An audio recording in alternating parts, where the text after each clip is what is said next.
behind the Mallard Club. My rent was $75 a month. So my rent tripled. The work I was doing was I was working for L.A. Young's. My wages there was $190 a month. So coming to Albany, I came to work for $175 a month. So I took a decrease in pay. But I'll tell you, it was the best decision I ever made. Even though when we did come out here, we had to live within the city. Then we worked a 24-hour shift, which was that time was 72 hours. We worked one day on, off. And then we could not leave the city on our days off. We had to call in the firehouse, and we had a pegboard.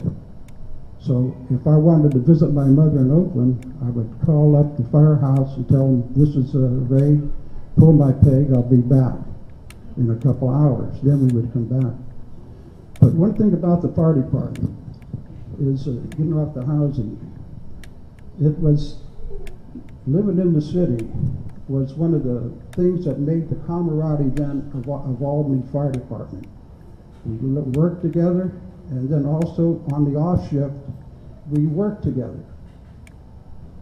This one time when I lived at 724 Cornell, one of the neighbors, Mr. Burns, he went out, he worked at Mare Island, and I was going to paint my house that day. When he came home that night, the house was completely painted, windows and everything, the porch, because the fireman off shift would come on over. If somebody had a cement, we did this here. And also we knew all the neighbors in here. And so this was one of the things in here, but I will truthfully say that in the 29 and a half years that I worked for the city, every morning when I get up and go to work, I had a happy face, because working in Albany was one of the best features. And it was not just because of the fire department, it was the people, the neighbors. I mean, our schools. But going back before that requirement for living in town, to me was really great. I mean, and all the things we went, but I can truthfully say that all the boys and the neighbors, the people here that I look at faces in here now, Ellen Wolf and Pralta, they bring back memories of the Boy Scouts. Walt's over here. So seeing all you other people here, this is what made Albany. And this is, so I'm not getting off the transportation, but I did want to tell you that it was my honor to have been not only a citizen of Albany, but to have been one of the ones that helped protect the city, because we did things in those days you couldn't do now. You had a cat up a tree of a telephone pole, you called the fire department. We were there for everything there, and we were happy. The worst thing is when we lose a life, which we did. You know, Albany may not have many more fires here, but when we came out here, we had fires quite a bit. We had empty lots. The hill was nothing built on there, and but our guys, you know, they had this here, but this was part, and we were, you know, happy to do this here. But then when we have a fire, we come back, and the guys we'd have a cup of coffee together, and we knew when we did a good job. But like I say, I thank the people for giving me the chance to have served the city in here, and that's why I stayed here. You know, raised my family. My great grandchildren now going to all these schools, but we're part of it. Well, anyway, I talked more than my share, but I'll pass this on.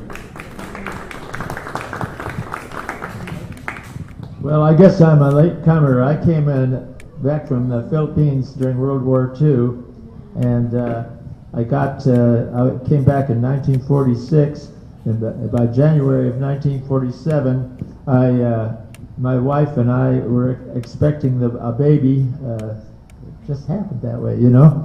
And we decided to have to buy a house, and so we came out to Albany, and we're looking around, and I said, Jesus Christ, we're moving out to the country from Oakland.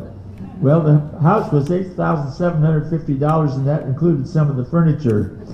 And I got a job down at Naval Supply Center, Oakland, and I took the train for a while, and then I had a 1936 coupe, Ford coupe, and I drove out the two-lane road on the East Shore Freeway and smelled oh my God, You thought that you'd have to change your clothes when you got home. Everything smelled so bad.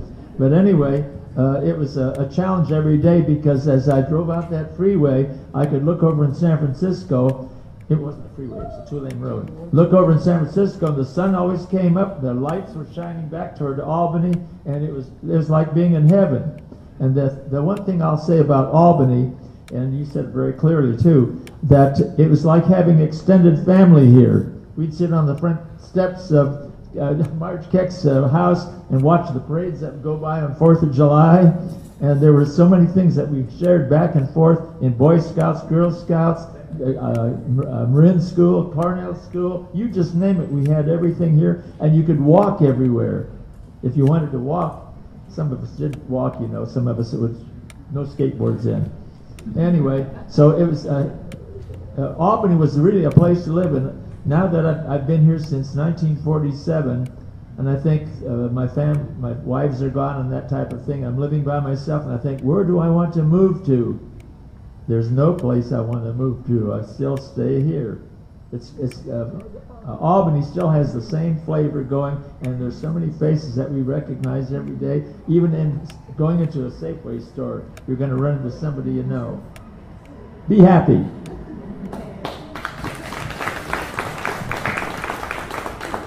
I'm going to say one thing here in regards to the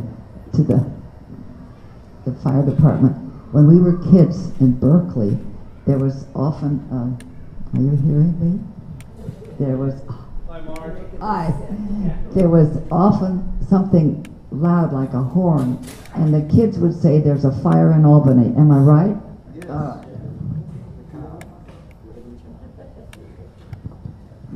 I want to say something about the fire department. It's not for the 30s and 40s. I'll say the fire department really hasn't changed a bit.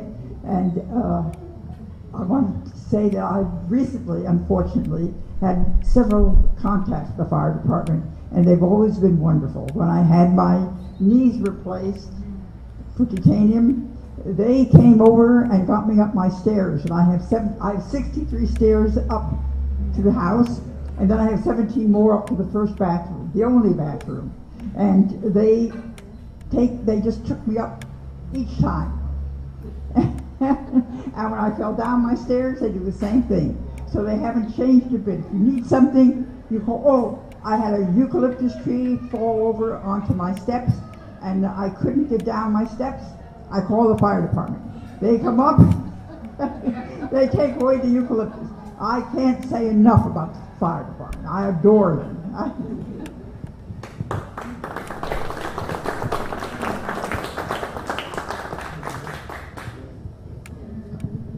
We're going to want to talk some about the food, the delivery of food, milk trucks that would deliver milk, gardening, and putting up food at a certain part of the year. So keep on talking about transportation, but let's try and start bringing some of that in too.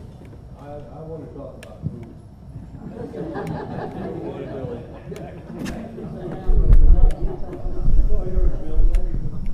Are we on the subject of food? Yes.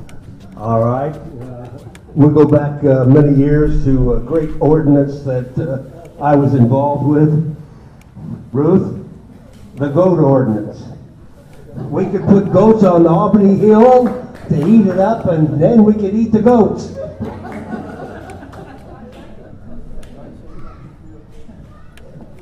May I interject something on food?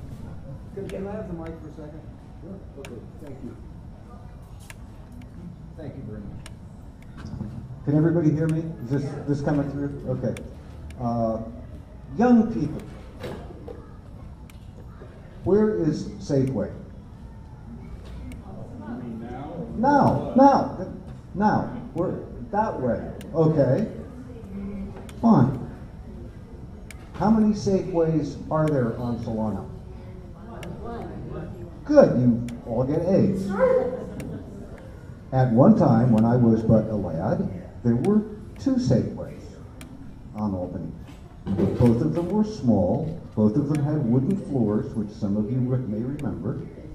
One was where the California Bank and Trust building is now ex-Sumitomo Bank. The other one is up in Berkeley, but